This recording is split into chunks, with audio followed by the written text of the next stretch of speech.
Hey everybody, welcome back. Craig Schaub here with George Thomas. George Thomas is here. We are talking movies, although this is kind of a lighter week for movies because we have the 98th Academy Awards set for Sunday, but we do have a few things that you can talk about. The first one is reminders of him. George, I know everybody's waiting to go to the theater this weekend to see this, but tell us a little bit about this one. Well, it tells me a lot that it was dumped on Oscar weekend, Yes. but you know what? It's another Colleen Hoover adaptation. The last one was Regretting You, which I totally regretted seeing. But Right. but it's not bad on that level. Let's try that. Okay. Actually, I'm not familiar with Colleen Hoover's work outside of movie adaptations, but according to other individuals I've read, this is the best adaptation of one of her books yet. Now, that's the equivalent of being damned by faint praise in my book, but okay. Right. We can roll with that. Story of a young woman who comes home from prison after 5 years. She was in prison for killing her boyfriend in an accident. She went into prison pregnant and delivered a baby. Her boyfriend's parents had her parental rights terminated, and now she returns to her hometown of Laramie, Wyoming, to stake a claim, I guess. And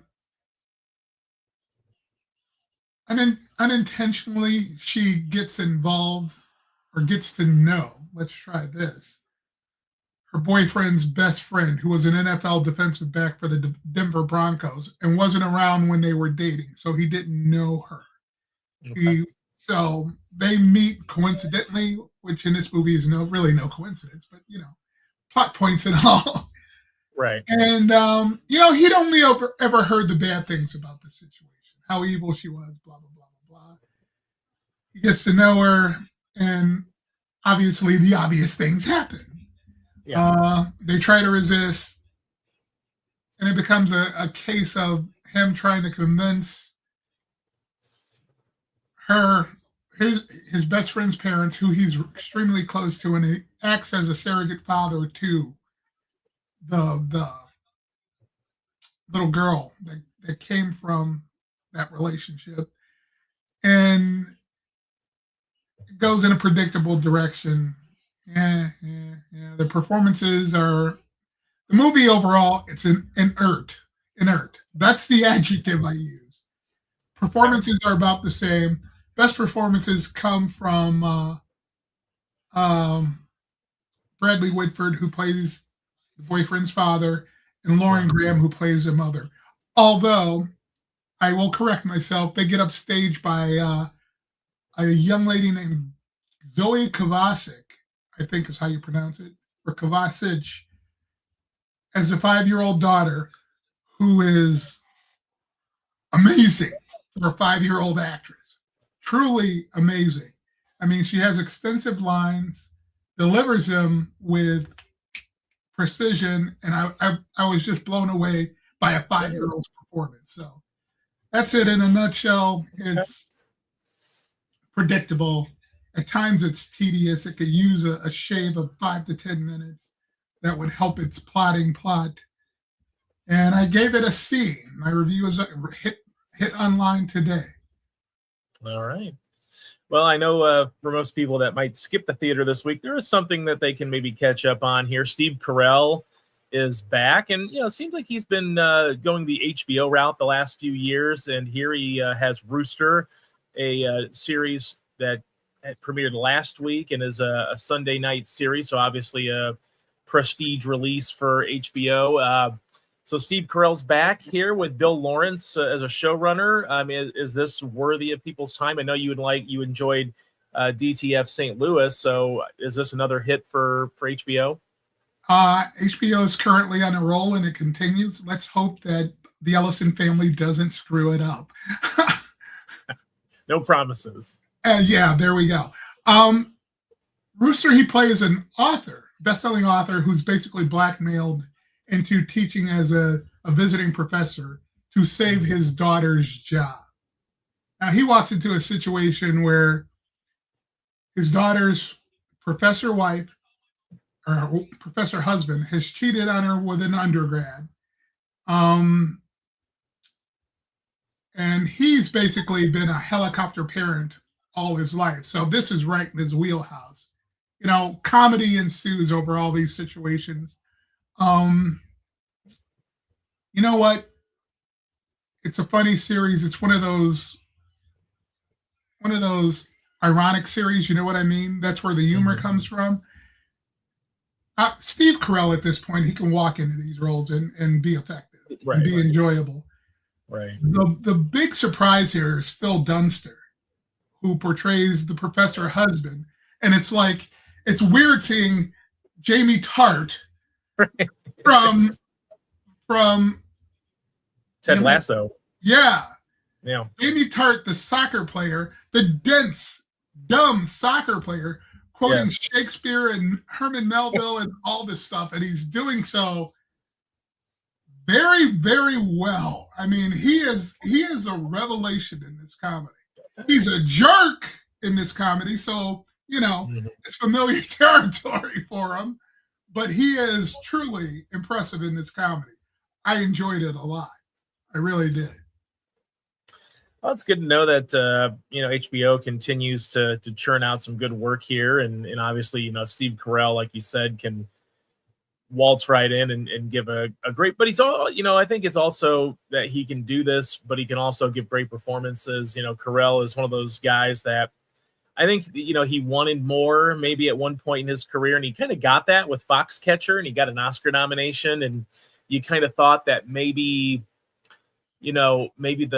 the wheels on the track and comedy would go off the rails and go to like drama. And I think he tried to do that a little bit more and, to a very successful degree, but it's hard when you're typecasted so much, even as a fine actor like he is, to kind of get away from comedy. But it seems like it's, steering more toward the darker comedy, not necessarily sort of this, not that The Office was slapstick, but certainly in that sort of, in office vein of looking at the camera and mugging at it and all that, like, and playing it straight. Carell was certainly as Michael Scott, but in this case, it seems like he's deepening his repertoire a little bit in the comedy realm. And he's done that, to good effect with a lot of the, limited series runs that he's had, or, Netflix or HBO, kind of giving him a chance to spread out a little bit from the network television doldrums that we kind of see sometimes. Yeah, and the comedy here with him is very droll. It's although some of it is a little bit uproarious, like when you get to see him partying with his students and letting loose in that regard. And other than the 40-year-old virgin, I don't recall Carell doing an overt sex scene. I mean, this is a spicy comedy. Okay. So there we go. I mean, yeah, he's definitely expanding his wings to a certain degree, but it's definitely worth checking out. Well, and who doesn't want to see Jamie Tart quoting Shakespeare, Love Jamie Tart, though, from Ted Lasso. That's great to see that Phil Dunster is getting a chance to do a little bit more as well. Yeah, and it was surprising. And it's like, because the look is so different. Yeah. I had to look it up on IMDb to make sure it was him. Yeah. So, yeah, it's credit to him because it just shows the range he has as an actor. Yeah. So there we go. Absolutely. Well, I thought he started showing a lot of that too in the later season, season 2 of Ted Lasso. It seemed like he started to show a little bit more emotional depth as a character, and it was in a large part because of his performance. But yeah. All right. Well, fantastic. Well, as always, you can check out I forgot what the reminders of him in theaters, and then of course Rooster on HBO every Sunday, or of course streaming on HBO Max as well. But I guess the real reason why everybody would be here and watching is the Academy Awards are coming up. This has become a spicier race, I think, for some of these categories than I anticipated when they were announced now almost 2 months ago. It seems like we've taken a little bit too much time in between the announcement of the award nominees and now the awards coming up this Sunday. But overall, just what is your take on how some of these races have shaped, and then we'll get into some predictions. Well, I think it's basically a 2-movie race. Yeah. And the only real winner in that case is Warner Brothers at this point. Yes. I Well, mean, Paramount, really, though, right? Well, there we go. But, it's Sinners or one battle after another. Yeah. And I think it's either going to be outside of the acting categories. I think it's going to be a sweep for one versus the other. And I don't know which. I really don't. Yeah, it's amazing when the nominations came out. I think everybody was, of course, surprised that Sinners broke the record. Maybe not surprised, but pleasantly surprised. But the initial reaction, I thought, from myself at least, was that, yeah, they got a lot of award nominations, but how many are they going to win? And now it's like, they could win like half of these 16 award nominations. Realistically, they're going to be competitive in a lot of categories. But I also wonder, this happened a little bit last year, so I'm still a little bullish about switching a lot of my initial reaction picks, because last year there was a big push that, well, it's going to be The Brutalist, and The Brutalist is kind of running away with it. And then all of a sudden, Anora just absolutely won everything it seemed like it could win. So I just feel like, is there enough momentum? I think there might be. I think we've probably seen the momentum shift in like Best Actor. Oh, where, definitely. Timothy Chalamet was almost penned into that category for the longest time. And now it seems like you've had to quickly try to scratch that paper out, because Michael B. Jordan is now written in like permanent marker. And it just seems like what a difference a few months can make. Well, what do you make of it? Now, obviously, I think we both agree Michael B. Jordan is fantastic, well deserving of an Oscar, but so is Chalamet. But what do you think happened? Is it just that precursor of the actor award that kind of shifted the mentality, or what do you think changed this? Looked like a runaway for Chalamet, now it's a runaway for Michael B. Jordan. I think number one, it is the Actors Award, and they're the biggest part of the guild. Yeah, and a lot of quote unquote handicappers are going to look at that. Right. But he arguably gave the best performance of the year. And I say this, and I wrote this in my Oscar pick story, which is running Friday. It's like, due to costuming, early in Sinners, you were able to distinguish between who Smoke and Stack were. Right. Or what? After about a half hour in, it wasn't necessary. You knew which twin was, and how difficult is that to do as an actor when you're basically at the same time acting against yourself, across from yourself. You know what I mean? Right. I think personally, we both said he deserves it. He's deserving of an Oscar. But I think I underestimated the performance myself. And as good as Chalamet was he twins with different personalities good? Yeah. I don't know. And with the other nominees, we go back to DiCaprio. Well, he's got one. He does, yeah. Ethan Hawke, though, was also one of those, like, we've seen, especially in the acting categories, and I think we'll get to this here in a few minutes with supporting actress and maybe even supporting actor, where you tend to feel like the Academy skews toward honoration of somebody. Like, we want to honor this person, we want to give them their flowers after years and years and years of great performances. We're going to give them their flowers with giving them an Oscar. Jamie Lee Curtis was an example of that. It was between her and Angela Bassett for supporting actor a few years ago. Jamie Lee Curtis won, and for not that neither her or Bassett gave bad performances, it was just, it felt like, well, who do you want to honor more? Do you want to honor an Oscar-less actress like Jamie Lee Curtis or Angela Bassett, and they went with Curtis, obviously.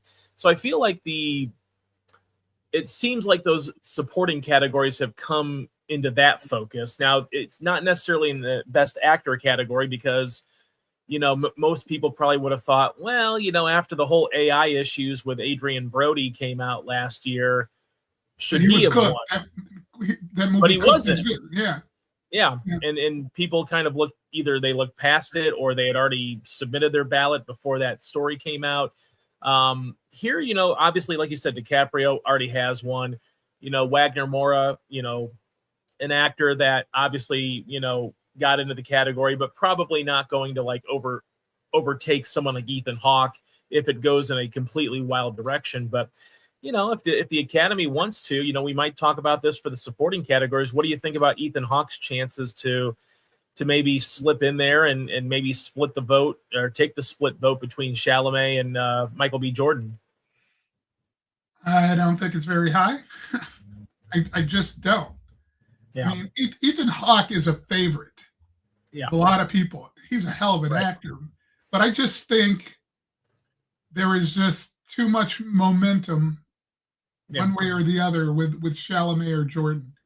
And everybody has Jordan as a favorite right now. I should mention, a lot of people had Demi Moore last year with the Actors Awards as a favorite. That is true. That is Best true. Actress.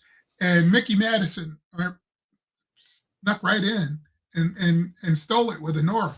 So you have to take into consideration the rest of the Academy. I mean, who knows? There might still be some institutional problems with some of the older Academy members in the other divisions. Yeah, we shall see. Well, and of course, then there's the fact that who honors horror? Yeah. And go ahead. I feel like you're almost persuading me to change my mind back here because I almost forgot about the Demi Moore situation last year. And I feel like because the precursors all went to Madison, and then Demi Moore steps in and wins the actor. And you're right with the horror. I almost feel like you're almost like subliminally telling me, not in a subliminal way, but you're almost telling me like, hey, this is probably not going to happen because of the horror element. Maybe that whole older Oscar voters don't usually go a certain direction. But on the other hand, you have Amy Madigan, who won for Weapons, which is what? A horror movie. Yeah. And now she's the betting favorite by far. That would be an interesting first. Horror being recognized in acting categories to that level. Yeah, and it's very rare for someone who they are the only nominee in that film, in any category of that film, to then possibly win.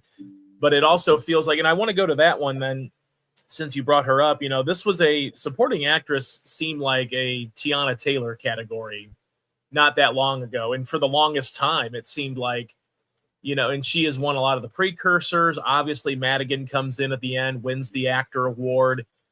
Then you start getting then you start getting this like, well, we've seen this before in the supporting categories where will they honor an actor or an actress in a supporting category that's had that body of work, that is a long-standing member of SAG that just people love and adore, and she's been around here, she's been around the block like Bassett and Jamie Lee Curtis were. So I do wonder if this is a guarantee now for Madigan, even though this is a horror movie, but people are I think the Academy seems to gravitate toward these kinds of actors and actresses winning in the supporting categories, as opposed to someone like a Tiana Taylor who just gave a firecracker of her performance. Well, in this instance, I think, and I mentioned this to someone the other day, I think that the Academy, due to an injection of youth in recent years, is open to what are traditionally viewed as Oscar non-starters, like horror movies. You know what I mean? And Right. that Oh, plays yeah. a part in it. Yeah. Um, and yeah, she's an OG. I don't remember. Oh, was it Field of Dreams? Yeah. She shot. She probably. I don't know if she was nominated for that. I don't remember. I don't I believe love she's the ever been. movie, Yeah. but she probably should have been nominated for it. Yeah. Well, you could also maybe even argue in the supporting actor category, we're in that territory now. The betting favorite seems to be Sean Penn again. Now, if he wins, that would put him in a very rare company of Oscar-winning actors with 3 wins. But, you're looking at the other members of the category. Delroy Lindo is a guy that a lot of Academy voters will probably have sentimental value in, no pun intended, for the next one. But Stellan Skarsgård is another guy that people are going to have that same sort of sentimentality toward. So I always wondered, my thought would be Sean Penn, because I think he gave just this incredible performance. Won the But then actor.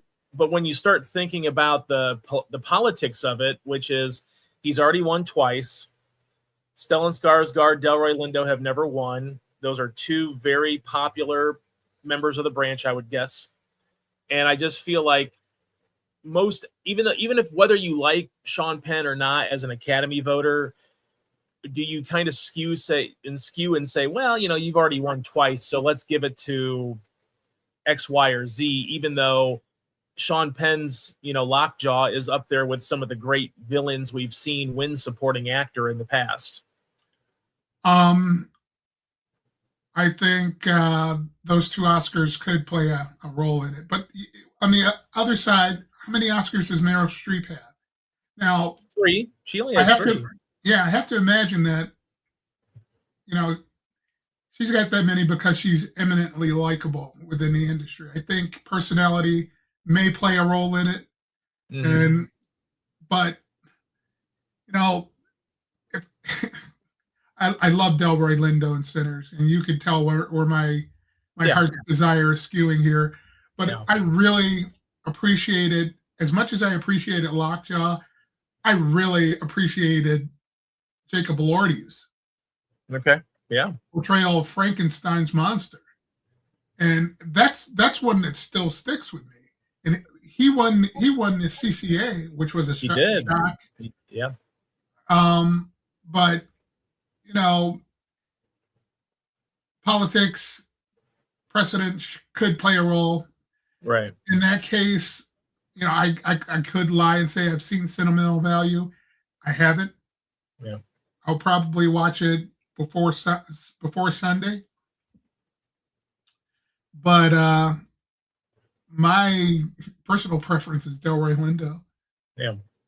How unique is it? Benicio del Toro kind of vaulted to being a favorite at one point in all of this, and now he's just a forgotten member of this category, it seems like, especially after Elordi won the CCA, giving him at least one of the precursors out there. And del Toro, obviously has an Oscar, so he's probably not sweating it, but there was a lot of people that actually thought he might win this category even over Sean Penn. So it's kind of unique how so many moving parts in this last couple of months that we've seen since the nominations came out. True, but there's always a possibility that they split the vote. That's true too. Yeah, because you've got 2 different types of characters in that. You've got one that's sort of over the top but restrained over the top, and then you've got, well, I guess you could say Lockjaw's over the top too, but in a very menacing way. But you've also got sort of the fun nature of del Toro's character. But so yeah, it's interesting that, especially because the tone is so unique in that movie, where you've got sort of this stoner comedy aspect of it, where del Toro fits perfectly into that, versus like this very serious racial tension that Sean Penn's character helps create with Lockjaw. So it's almost like who do you prefer? It kind of might depend on what tone of that movie that you preferred. So it's very interesting. But okay, well, any other thoughts before we get into some predictions? No. It's just it's good to see the Academy loosening up a little bit. Let's try that. I'm actually looking forward to this weekend's ceremony. Yeah, I think it'll be a good ceremony. And, I think we've gone from the big 6 categories to now the big 7 as you add in best casting, even though it's the newest award given out. I think it's also among the most important. And I think you mentioned it last week that, hey, Sinners won best casting, which is the equivalent of best picture in the SAG-AFTRA, in the actor award space. And I think that vaults that category into being among the big 6, now big 7 because of that. It's a very important category as it falls right in line with the acting categories and leading into best picture. You know what? I find strange. One Battle After Another had this powerhouse cast. It did, and it loses the Sinners, which beyond Michael B. Jordan with respect to name recognition. Yeah. And that to me says a lot, and it's kind of surprising. Yeah, I'm kind of curious, this is a nice little test, I think, for a lot of people that how does the Academy skew to this award? Like, are they looking at it like you said, sort of not the no-name cast, because obviously people know Delroy Lindo, but there's a lot of people that you did not know. And obviously there's a lot of people that you do know in One Battle After Another. So I do wonder how the Academy kind of looks at this category, or how every individual person will view that category in terms of the ensemble. And, I know we've had ensemble awards before, but not at the Oscars. So I do wonder how they might interpret that category. But, this year casting, we've got Sinners, The Secret Agent, One Battle After Another, Marty Supreme, and Hamnet. Did watch Hamnet over the weekend. Very much enjoyed a powerhouse emotional roller coaster there. But I'm going Sinners on this one. I'm assuming you are too, because this has been sort of the betting favorite in this category for quite a while now. For casting? Yeah. Yeah. If it's now one of the big prizes, this could very well end up being a consolation prize for them, along with original screenplay for Ryan Coogler. So, yes. Yeah. Coogler is, I would say, about 99.999% sure of getting an Oscar, because I do think it's going to win screenplay, but we'll get into that in a minute. So now we're going to go to supporting actress. Obviously, we just talked about this a little bit. We have Elle Fanning for Sentimental Value. We have Inga Ibader Lilias. I hope I didn't butcher her name. I probably did, for Sentimental Value. Amy Madigan, of course, for Weapons. Wunmi Masaku for Sinners. And, of course, Tiana Taylor for One Battle After Another. A few weeks ago, I would have said Tiana Taylor, and you're crazy for thinking it's anybody else. Now I'm going to say it's Amy Madigan, and you're crazy for thinking it's going to be someone else. What about you, George? She swept everything practically. I mean, I'd be a fool to bet against her and pick anything else. I could say that I'd like Wunmi Masaku win. Mm-hmm. And, I've been watching her since the HBO sci-fi miniseries. What's the name of that series? And she impressed me then. Mm-hmm. So, it's somebody I paid attention to. Yeah. But, caca happens. But I'd be a fool to pick against Amy Madigan. Although, yeah, a la Demi Moore at the Oscars a couple of years ago, would it be such a surprise if this is one of the surprise winners of the night? So if you think there's a surprise, is it Masaku or is it Tiana Taylor winning them for you? I think it's Masaku. Okay. And she's kind of hung around the weeds a little bit, just kind of biding her time in all of this to get some momentum. But with all the Sinners momentum, it's almost like you're kind of looking at it like an election. It's down ballot voting, where you're just like, oh, well, Delroy Lindo, Masaku, whatever, because you're voting for Sinners, maybe for Best Picture, or Michael B. Jordan for actor. Yeah, and that's that momentum factor. The name of that HBO series that I love that didn't get a second season was Lovecraft Country. Okay. came out during the pandemic. Okay. All right. Well, actor in a supporting role. We just talked about this a little bit. We've got Benicio del Toro for One Battle After Another, Jacob Elordi for Frankenstein, Delroy Lindo for Sinners, Sean Penn, One Battle After Another, and Stellan Skarsgård for Sentimental Value. This is going to be another one of those categories. You know, the supporting categories seem like they're the hardest to pick almost every year these days. I'm going to stick to my guns, and I'm going to say Sean Penn, only because I feel like I've penciled in Sean Penn the minute after I watched One Battle After Another in September. And so did I, but I'm going to switch to Delroy Lindo. All right. Well, hey, nothing bad about the sentimental pick there. I would love if Delroy Lindo wins that. It would be a very important honor for him, and you can tell he would just love that, just to not necessarily that he needs the validation, but to just honor that body of a career that he's had. That would be a really special moment if he wins that. Absolutely. I mean, I think about some of the roles. It's like, high profile. Malcolm X as Malcolm X's mentor in that movie. Clockers, another one. A lot of people don't know that one. It's kind of an obscure Spike Lee movie. Yeah. It's just been phenomenal.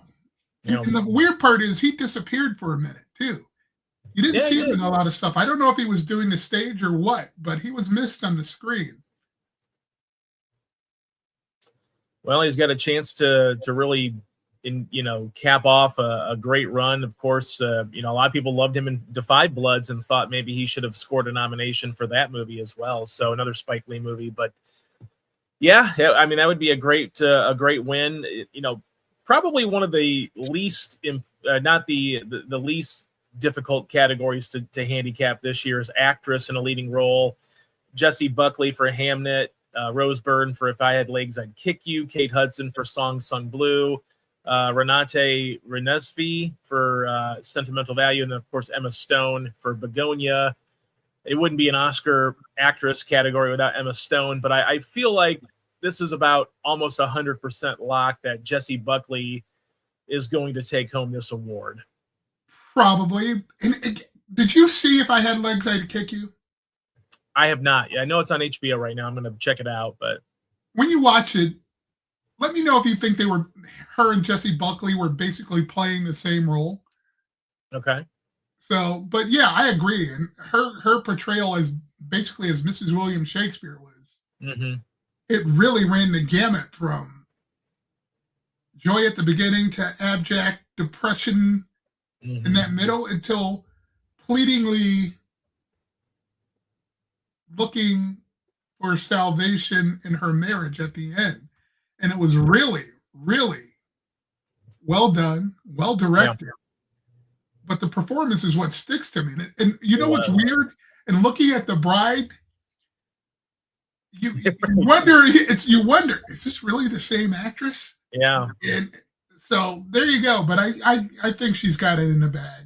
Yeah, she was. I mean, that last act was the movie was really good up until that for me, and then that last act just poured me into a 4-star. It was a terrific performance without saying much at the end there. It's really emotive, and you really feel like she found that her character found her catharsis having watched Hamlet on the stage in London. It was an incredible final act, and Jessie Buckley has a lot to do with that. So yeah, Jessie Buckley definitely going to win, my pick anyway, but I think that's probably the lock of the century at this point. Now we go to actor in a leading role, which we all thought might have been locked into something specific, but not so much. We've got Timothée Chalamet for Marty Supreme, Leonardo DiCaprio for One Battle After Another, Ethan Hawke for Blue Moon, Michael B. Jordan for Sinners, and Wagner Moura for The Secret Agent. This category has taken a major swing, and maybe it shouldn't, because like we've just talked about, the actor awards aren't the end all be all, but it's a very big precursor. They are a very big voting body in this category. Of course, when you get to the Oscars, everybody votes for it, but it seems like Michael B. Jordan has just overtaken this momentum to the point where you can't not look at him and say he's going to win, right? I can't, and I'm not going to. And here's the thing. This is a kid, and compared to me as a kid, like I told you once before, I've been watching him since he was in a soap opera. Yeah. Who's just laid it all out in his career since he hit the screen. That being said, he probably should have been nominated for Fruitvale Station. Mm-hmm. And we going back to the Academy's biases with, for instance, comic book movies, he probably should have been nominated for his role as Killmonger in Black Panther. Yeah.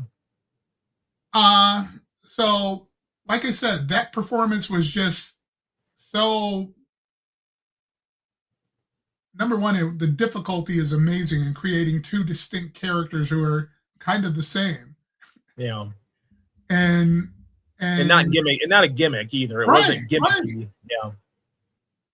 So yeah, I'm in that Michael B. Jordan camp now, and I wondered when we got to this discussion. I wondered early in the week, well, how am I going to explain this to him? Because I was on that Chalamet train, and he very well could still win.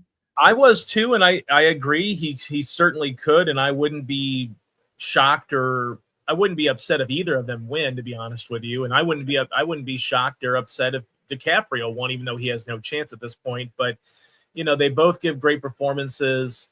I think that Chalamet probably benefited a little bit more from the things around him, like the screenplay was whip smart with Marty Supreme. It was an anxiety-inducing panic of a movie, but he also gave a great performance in that delivery of his lines. But Michael B. Jordan, almost to me, just he kind of was the heart and soul and the core of Sinners, and I think he's very deserving of this award if they go that route, because I believe that he and Chalamet will be in this category again at some point, very soon, probably. But I just feel like it's his time. Like, I feel like he's really put in the work. I think the Academy is behind him, and I think that overall he's a likable guy. He goes about his business and doesn't like create headlines outside of his norm. And I feel like he's just like a well-respected actor that is going to get his flowers probably on Sunday.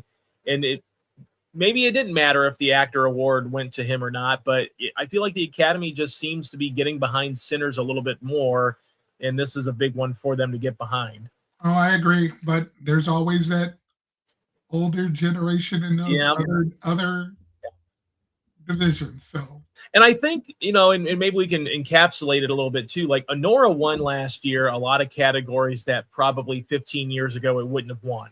Yeah. And I think that it showed us that the Academy is willing to go outside their norm of genre or subject matter to honor what they feel is the best. So I feel like, not that I'm saying like Anora is the reason why, but I feel like, The Shape of Water is another example of that, where genre movies that, aren't necessarily Academy darlings or subject matters that aren't Academy favorites can still pull these wins off in big categories because we've seen it before.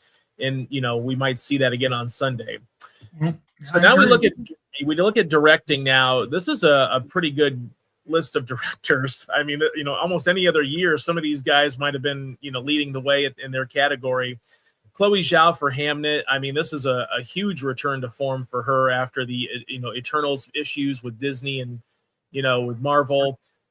Josh Safdie with Marty Supreme. Paul Thomas Anderson, One Battle After Another. Joachim Trier for Sentimental Value.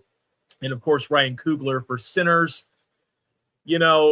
I think from the early going, most people thought this was a 2, maybe 3-person race if you wanted to throw Chloe Zhao in there, because Hamnet was well received and it did win Best Picture at the Golden Globes. But this is a Coogler versus PTA battle. No pun intended, but I do think PTA is going to come out on top on this one. I think One Battle After Another. And I know you texted me this after you saw the movie that, how many, I think it was like to the effect of how many masterpieces can one director have?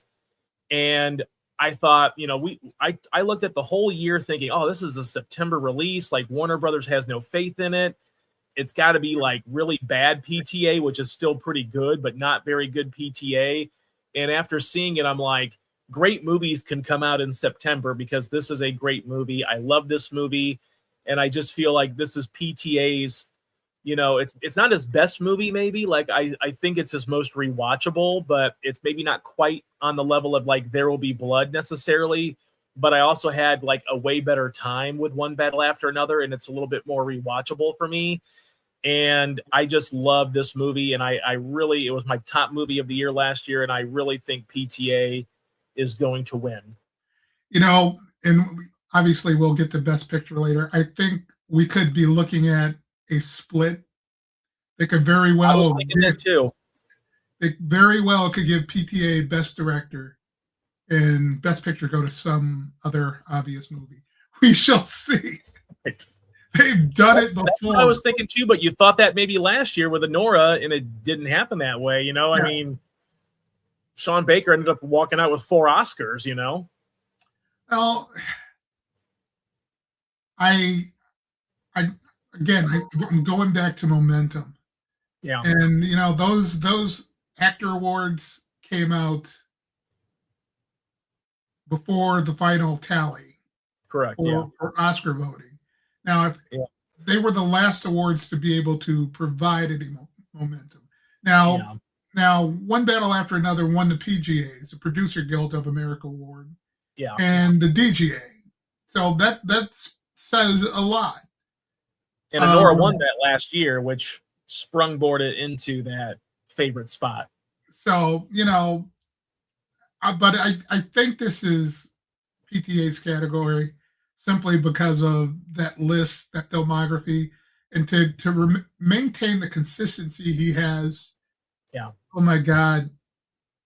95 with Hard 8, 95. Yeah. And after that, Boogie Nights. Magnolia. And I had to explain to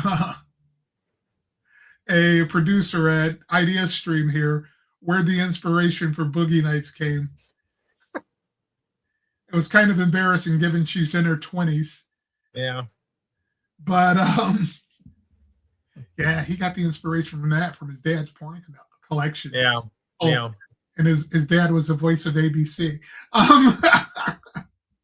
But yeah, I think it's his to lose. And I'm not going to be disappointed because I think Ryan Coogler has got one of those prestige careers. Oh yeah. Currently underway. Yes, he does. Period. He is in the Spielberg, Nolan. I would put Jordan Peele in that category right now as well, of filmmakers that when they have movies come out, you must go see it and it will be great 9 times out of 10. And Coogler has already ascended himself into that level. And he's still a very young director that will only grow even more. And he'll have an Oscar because he's definitely going to win a screenplay award this Sunday. So yeah, Coogler, I think I always hate saying that because I hate their time will come, or, you could say that about Chalamet. You could even say that if Michael B. Jordan doesn't win, his time will come. Well, you don't know that. You don't know for a fact. And I think that's what happened last year when someone said, well, Demi Moore should beat Mikey Madison because Mikey Madison's 24, 25 years old. Her time will come. You don't know that in this game. You just never know. It's not an award for, although sometimes it's presented that way, it's not an award for career achievement. Yeah. So, yeah. Well, before we get into Best Picture, I wanted to kind of throw a wild card out there. What's one category that maybe you have I hope this movie wins, even though it probably won't? Is there? I know we probably talked about original song quite a bit, but I have one category that I would make a swerve on my initial projection and go with a different film, and that's cinematography.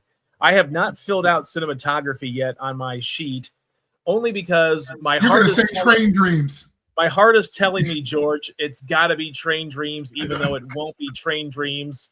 What's a category? And of course, original song. I would love to say that I Lied to You from Sinners would win, but that has no shot at this point. But is there a category? Maybe it's that I'm stands just out? sticking with original song, and I'm going to be pissed off when it loses. I lied to you because I bit the bullet because I wanted to try to be a completist and watch everything that was nominated.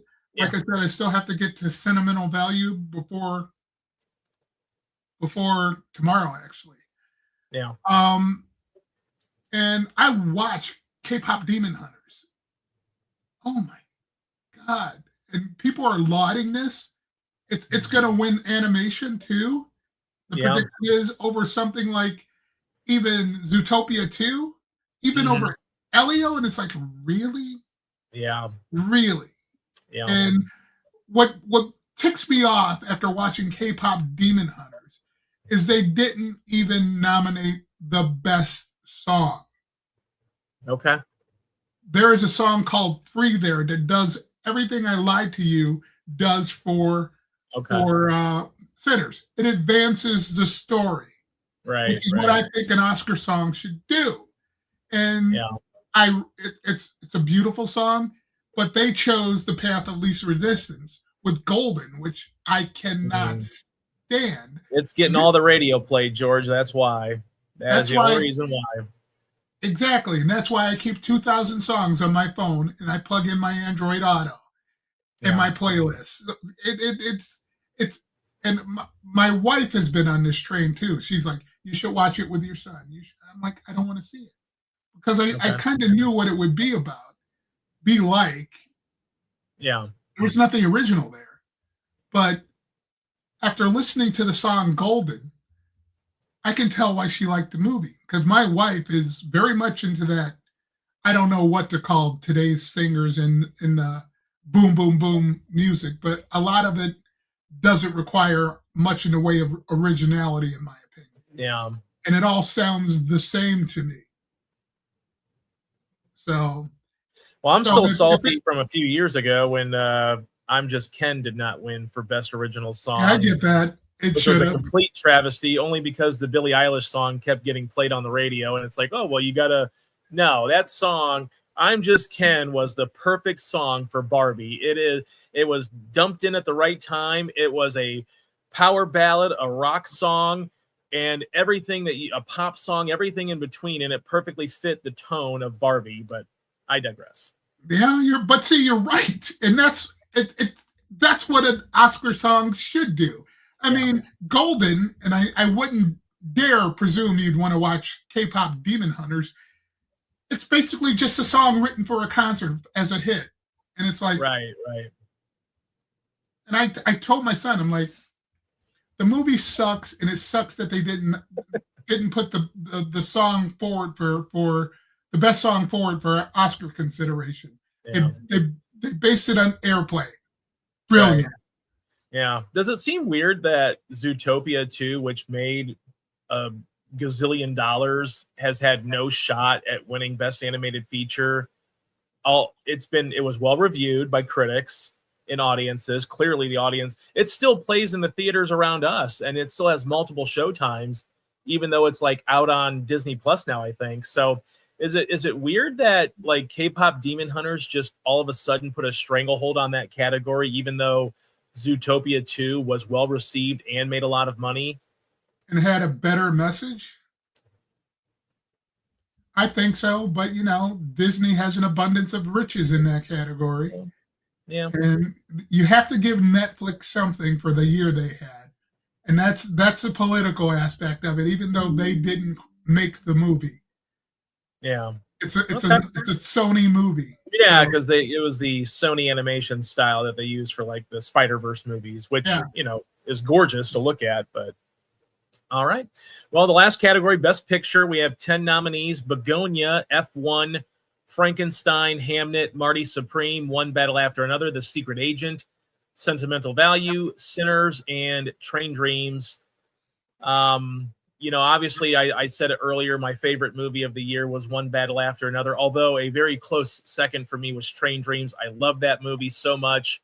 I will shout it from the rooftop every day. I love that movie. It was gorgeous to look at. It was very sad at times, as my wife pointed out, but also, there's a little bit of catharsis there in sort of, celebrating life, even the little things in life. But this one is a 2-horse race, one battle after another in Sinners. I think it's, I don't know that you can go wrong if you're the Academy. I obviously I enjoyed One Battle After Another more than Sinners, but Sinners is just such a original swing that I can't be upset if that movie wins Best Picture. I'm going One Battle After Another, knowing full well that, like you said a few minutes ago, there could be a split with PTA winning director, maybe Sinners winning Best Picture. I'm going to stick with One Battle After the Other too. And that's not based on anything other than knowing that the DGA and PGA anointed itself. Right. So, yeah. If Sinner wins, I'm likely going to jump through the roof of my family room. Yeah. Because I am rooting for it. So there we go. Yeah. What do you think it would mean? I mean, obviously we've seen genre films have won before. Anora was a weird, sort of drama about sexual, exploitation in a way. And then also, The Shape of Water was just a weird movie in general, but it was also Del Toro. So, and the Academy loves Del Toro. But what do you think this would mean if Sinners, a genre film, but not only that, a genre film made by a black filmmaker with a predominantly black cast? What do you think this would mean for the Academy moving forward if they were to honor Sinners with Best Picture? I think for the Academy, I think it takes the stigma off of them of being the staid, button-up institution. Like I mentioned before, there's that injection of young blood. Yeah. There's also, they made a calculated decision to try to bring more diversity to the organization. It appears that that's paid off with respect to horror and just generally speaking. Because you mentioned earlier that Anora wouldn't have won anything, probably wouldn't have been nominated 15, 20 years ago. And you're right. So I think it just furthers that narrative that this isn't the same old Academy, even though Conan O'Brien is hosting the awards. Well, yeah. I'm kind of conflicted because I want to think that One Battle After Another will just ride the wave of being a great film, but we've seen, and again, some people prefer Sinners over One Battle, and that's fine, and vice versa. But I feel like, you're never going to appease everybody, and everybody's going to have their own opinion on Best Picture. But I feel like, the Best Picture doesn't always go to maybe what will be the movie that people will talk about 20, 30 years from now. I think of Forrest Gump beating Pulp Fiction in 94. But in this case, though, you're going to be talking about Sinners and One Battle After Another for years and years and years to come. So I think you're really, either way you go, you're not wrong, because these are going to be two important movies in the filmography of the world in 10, 15, 20, 30 years. They're still going to be talking about these two movies because they're that important to the time period that they were released in, but then they're still going to be relevant in any time period that they're watched in. And I think that's what's important about film when you're talking about Best Picture. They're certainly reflective of the times, and that's what makes a timeless film. I mean, well, you diss Forrest Gump, but look, I enjoyed Forrest Gump, but come on. When we think about it now, 31 years later, Pulp Fiction inspired now, for good or bad, Pulp Fiction inspired a generation of filmmakers to try to mimic that movie. Now, they didn't succeed very well. Forrest Gump also remains in the pop culture zeitgeist. It does. So, I was it the best movie, Best Picture that year? Probably not. I'm not going to make that argument, but what I'm pointing out to you is people still talk about that film to a certain degree. Yeah. They still quote it, and they do. There you go. That is true, and I'm not trying to be anti-Forrest Gump. I enjoyed the movie. quite a bit. It's a wonderful, wonderful movie. But you think about movies that stand the test of time, what movies are going to inspire filmmaking for the next generation. And I also think that, One Battle After Another and Sinners will be two of those movies from this year that really lock themselves into that bigger cultural expansion of filmmakers, people wanting to pick up a camera and make movies, and also just what's that? You don't think Green Book will do that? Probably not. But look, Mahershala Ali got an Oscar for it, so I'm thankful that he at least has a gold statue. Although I'm guessing out of the pantheon of potential gold statues that he could ever have, that's probably the one movie that he would least like to have it for. But look, he's got one. I would agree with your assessment. Yeah. But look, that movie came, and that's, we talk about like the worst Oscar winners of all time, and I always see people say Crash and Nora, and I'm like, no, not even close. Come on, Green Book's got to be in that. What's that? People who don't know film. Yeah, there are so many people out here who think the Oscars are about being a popularity contest. Yeah. And I've had to couch it this way with a lot of people. I got hooked on the Oscars in '77, but I was pissed. 12-year-old me was pissed when Star Wars didn't win Best Picture. Right. And it took a while for me growing up to understand what the Oscars are supposed to be about. It's about achievement in film, telling a story through a visual medium. And too many people today, like, give you another example. I tool around on Reddit. Yeah. When Wicked, the second part of Wicked came out, all these Wicked fans were out on the Oscar subreddit predicting 1 billion nominations for that thing, and I replied to a couple. It's like, it's not going to get nominated for anything. So the thing it should be nominated for won last year. That was costume design. So and they didn't get it. Oh, it's going to make so much money. No one cares about that. No one cares about that. The only thing that the Academy really cares about with stuff like that is they'll put you in the Best Picture category, but they're not going to give you the award just because you made $1 billion or whatever it may be. That's just not how it's going to work. But I always feel like, what are your, every time I open up one of these little clickbaity stories about the worst Best Picture winners of all time or the worst of the past 25 years or whatever, Crash is always like in the top 3. Am I the only person that really appreciates Crash or really likes Crash? No, I like Crash. I own a copy. I can't tell you I've rewatched it a ton. Right. But I appreciated its artistic merits. And there are tons of movies that I own that I've only watched once after buying the disc, but I like having it. That's one of them. Yeah. Again, I think, and this is going to sound very, very Gen X or Generation Jones of me, I think that there are a lot of younger people who just don't get, quote unquote. You know the old saying, there are movies and then there's film.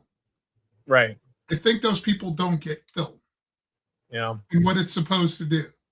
And if I sound snobby, so be it. But there are plenty of films I didn't get and I didn't like. Yeah, There are certain times I prefer movies, So I think they think the Oscars is supposed to be this popularity contest, and I'm like, sorry. No. Yeah. Well, of course, it's always fun to see the new generation of youngsters identifying Tropic Thunder as like the most egregious racist movie of all time because of the blackface. Because they're too stupid to get the satire. Mm-hmm. And I get what they're saying. Like, I'm not saying that what they're saying is not true, but they're not really getting the context for which it was used, which was, this is how crazy method that actors can be, that they're willing to change their skin tone for a role. And they even address that in the movie with Brandon T. Jackson's character, who is a black man playing a character, being upset that Robert Downey Jr. is taking a role away from a black actor that could have played that part. And I think a lot of people just kind of discover it, with Robert Downey Jr.'s popularity, regrowing and all that stuff from the Avengers and all that. And of course, winning an Oscar for Oppenheimer. And I think people kind of lost track of like what was going on in there. But and that just proves my point. A lot of these younger generations are not willing to scratch beneath the surface and explore what's happening. What was the name of the movie? Young Jack or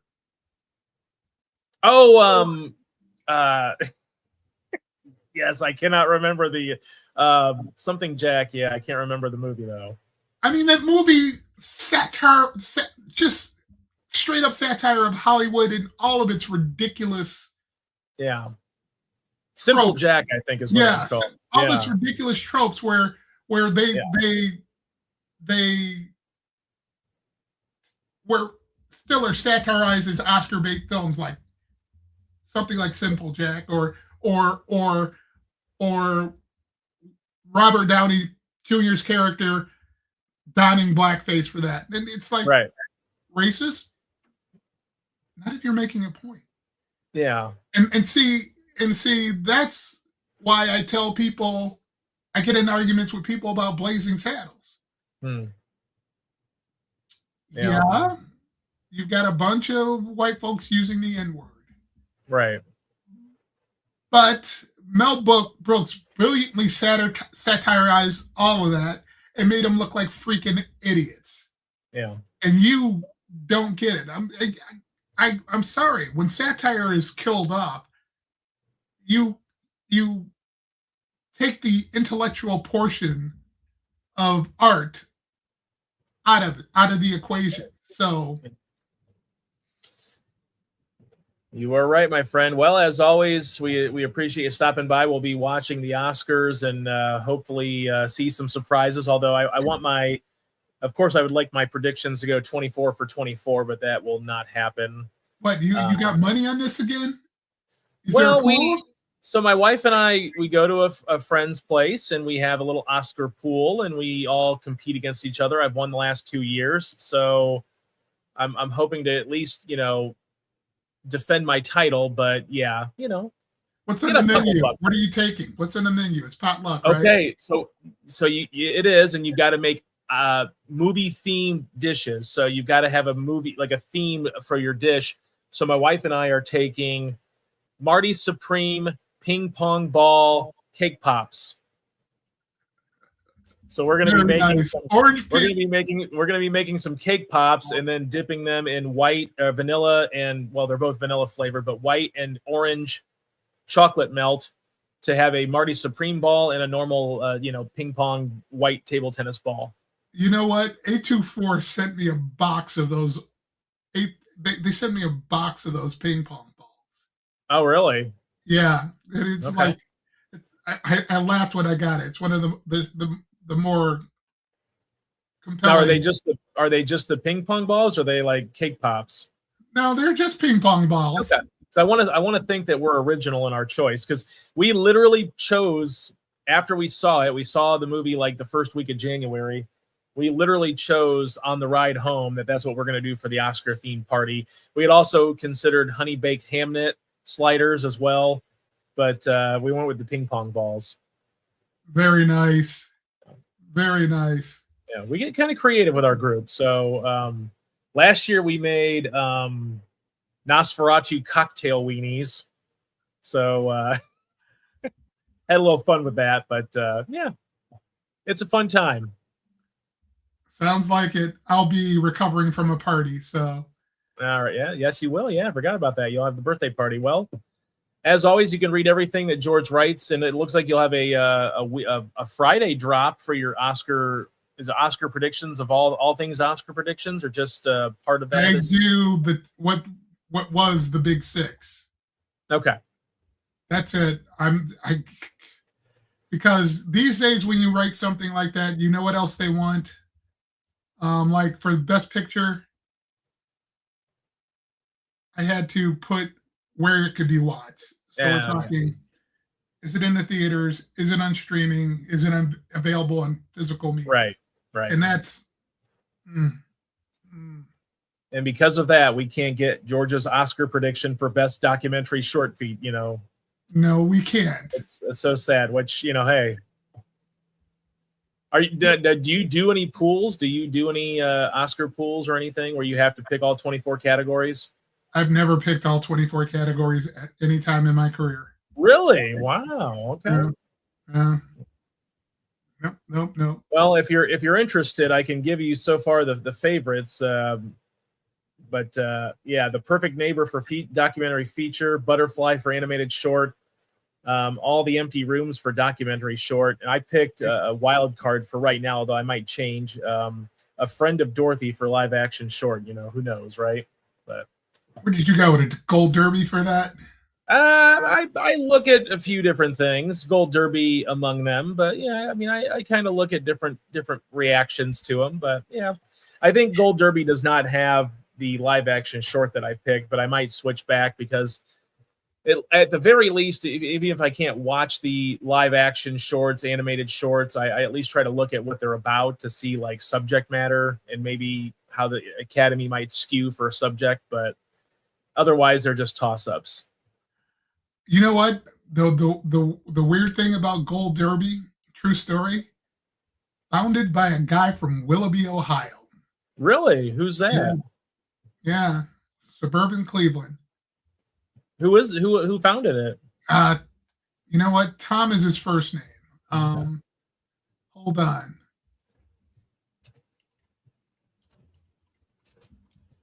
Because I interviewed him when I was at the News Herald. Tom O'Neill. Okay. Yeah. He is now chairman emeritus. He's still an editor. Yeah, he's still an editor, apparently. Okay. Interesting. All right. Well, that's a nice little slice of Ohio. And well, I know next week we have Project Hail Mary, so we will get back into the swing of things movie-wise. Anything else coming up next week other than Project Hail Mary? A couple things on streaming. Like, Guy Ritchie always wanted to make a third Sherlock Holmes film. Okay. With Robert Downey Jr. and Jude Law. Could never get it off the ground. So what's he do? He goes to Young Sherlock, which is now streaming on Prime Video. Okay. With the same tone. Yeah. How could you not get a third Sherlock Holmes off the ground when those two movies made did they almost make $1 billion each? I mean, something like that. But I think it had more to do with Downey scheduling than anything else. True. Yeah. So, but that's one. And there's a Paramount Plus series. I forget the name of it. With hold on. It's called The Madison, I think. Oh, is that Kurt Russell and Michelle Pfeiffer? Yes. So I'm going to be taking a look at that. Okay. Tomorrow, as a matter of fact, after my hit on Idea Stream. So. All right, fantastic. Well, as always, you can read everything by George at beaconjournal.com. George, thanks for stopping by once again. We appreciate you providing us with all your insight. And, if you want to make something, right before Oscar Sunday for those people wondering about animated short, let us know and we can hop on a quick recording. But until then, we will see you next week. Have a good one.